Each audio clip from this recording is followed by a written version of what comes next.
राधे राधे महाराज जी। महाराज जी, मैं भारतीय नौसेना में काम करता हूँ। महाराज जी, कभी कभी रास्ते में कुछ बच्चे एवं हष्ट पुष्ट लोग जो काम कर सकते हैं वो दान दक्षिणा की मांग करते हैं। मैं कभी कभी बड़े संकोच में पड़ जाता हूँ कि सहायता करूं या ना। नहीं, मुझे ऐसा लगता है कि अर्थ की डायरेक्ट सहायता बहुत विचार से करनी चाहिए। रुपया देना बहुत विचार पूर्वक, क्योंकि वो मदिरा पी सकता है, आपके पैसे से वो मांस खरीद सकता है, वो गलत आचरणों में जुआ खेल सकता है, वो ड्रग्स ले सकता है। तो अगर आपको शरीर पोषण के लिए चाहिए तो हम भोजन दे सकते हैं। जहां नजदीक भोजनालय हो आप हमारे सामने पाइए, पैसा हम उसको दे देते हैं या भोजन खरीद के दे देते हैं। अगर सर्दी लग रही है आपको तो हम हमारी जितनी सामर्थ्य है हम आपको वस्त्र दे सकते हैं। अन्यथा अर्थ देने में पहले हमें जांच करना पड़ेगा कि अर्थ का सदुपयोग होगा कि दुरुपयोग। अगर दुरुपयोग हुआ तो आप हिस्सेदार बने, वो पाप आपको लगेगा। तो इसीलिए जहां धन दिया जाता है तो वहां पात्रता की, लेकिन भोजन में पात्रता की जरूरत नहीं, भोजन का सब अधिकारी है। आपको अगर ऐसा लगता है 10-20 समोसा खरीद लिए, एक एक सबको दे दिए, हो गया। अर्थ देने के लिए हमारी थोड़ी बुद्धि कहती कि सावधान होकर के ही देना चाहिए, क्योंकि प्रायः लोग दुरुपयोग करते हैं। कोई अर्थ का सदुपयोग करता है, उन्हें प्रायः दुरुपयोग करते हैं। कोई न कोई व्यसन, कोई न कोई नशा आदि ऐसे ना। तो हम नशा के लिए पैसे नहीं कमा रहे हैं। हमारा पेट भूखा है तो आप भोजन पा लीजिए, सर्दी लग रही तो हमें से जो बना वो हम आपको वस्त्र दे सकते हैं अंदर। आपने आगे लिखा है कि कुछ लोगों ने इसको व्यवसाय भी बना लिया है। हाँ, बिल्कुल बिल्कुल व्यवसाय नहीं, बहुत तरह की सब। तो हम इतना ही प्रार्थना करेंगे कि जिसकी श्रद्धा हो 1 दर्जन केला ले लो, 2-2 बांट दो, फल बांट दो, भोजन दे दो, आवश्यक हो तो उचित वस्त्र दे दो, बस इससे काम चल जाएगा। क्योंकि इतना है, जैसे जीव को अगर हम अर्थ, तो फिर जानकारी हमें होनी चाहिए कि अर्थ का दुरुपयोग करने वाला व्यक्ति तो नहीं है। अगर ऐसा है तो उसको हम अर्थ का सहयोग कर देते हैं। जैसे हमको तब से ज्ञान हुआ, दर्शन करने राधा वल्लभ जी के जा रहे थे तो एक बच्चा, एक महिला, एक छोटा बच्चा, एक पुरुष का बाबा जी सुनो सुनो। उनका जी, तो उनका मैं महाराष्ट्र का हूँ जी, बताइए। तो ट्रेन में हमारा मथुरा में सब कुछ लूट गया। मैं वृंदावन पैदल आया हूँ, तो यहाँ दर्शन भी कर लिए और वापस जाने के लिए पैसे नहीं दे सकते। और दूसरे दिन देखा, वो दूसरे व्यक्ति को फंसा के खड़ा किए हुए, वो हमसे बात ही नहीं किया। वो तो जिस आदमी को फंसा रहे थे वो तो चला गया, वो हमसे बात ही नहीं किया, चल दिए।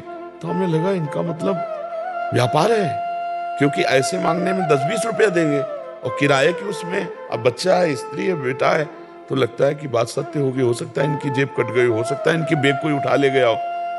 मतलब फ्रॉड को पहचानना, क्योंकि फ्रॉड जो झूठ है, छल कपट है, इतनी सफाई से किया जाता है कि अपने लोग तो समझ ही नहीं सकते। वो तो अगर दूसरे दिन दिखाई नहीं देता तो हमारी समझ में नहीं आता।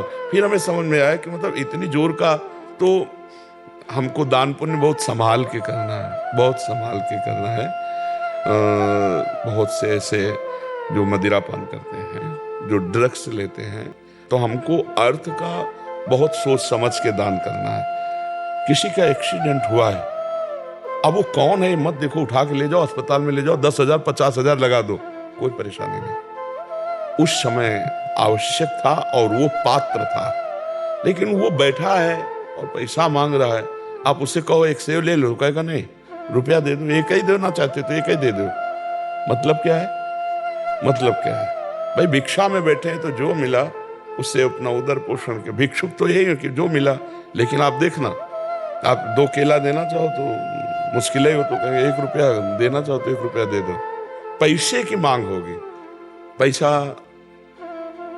अगर दुरुपयोग ना हो तो बढ़िया है भाई, कि जैसे कोई वृंदावन वास कर रहा है, वो किराए से रह रहा है, भिक्षा मांग कर किराया दे रहा है, भजन कर रहा है, तो चलो भाई ऐसी बात तो देने में भी अच्छा लगेगा, 2 रुपये हमारे भी उसमें सहयोग में हो जाएंगे। पर वो शाम के शराब पी के लुढ़का रहेगा, इसके लिए तो नहीं देना है। ये जानकारी रखनी चाहिए, तभी धन देना चाहिए। धन को बहुत संभाल के भगवान बता देंगे। आप भगवान के नाम जप करो, आपकी दृष्टि में आ जाएगा ये आदमी वास्तविक कह रहा है। मतलब हम समाज ज्वाइन नहीं किया, जिंदगी में समाज यही ज्वाइन कर रहे हैं, आप ये समझ लो। नहीं तो गंगा किनारे के एक कोई गंगा स्नान जो मिल गया, खाया पिया, सर्दी गर्मी बरसात सब, हमें संसार का ज्ञान नहीं। संसार का ज्ञान तो आप लोगों से हुआ है हमें, क्योंकि प्रवीण बुद्धि है, आपकी बात सुनते हैं, आपकी बात समझते हैं। अच्छा ऐसा भी हो रहा है, क्योंकि संसार में कभी नहीं घुसे, संसार में कभी घुसे ही नहीं।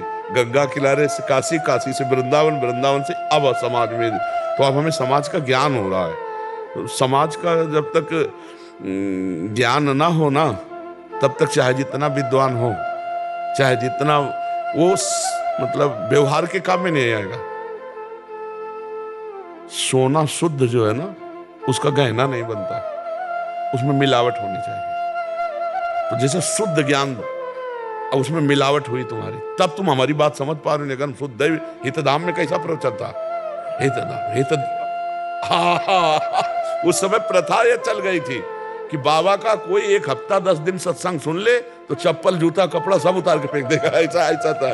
तो इसलिए जो सही आदमी होगा तो भगवान अंदर आपकी प्रेरणा कर देंगे कि इसको देना चाहिए। तो बहुत समस्या है, सत्य समझना भगवान की बस की बात है, अपनी बस की बात नहीं।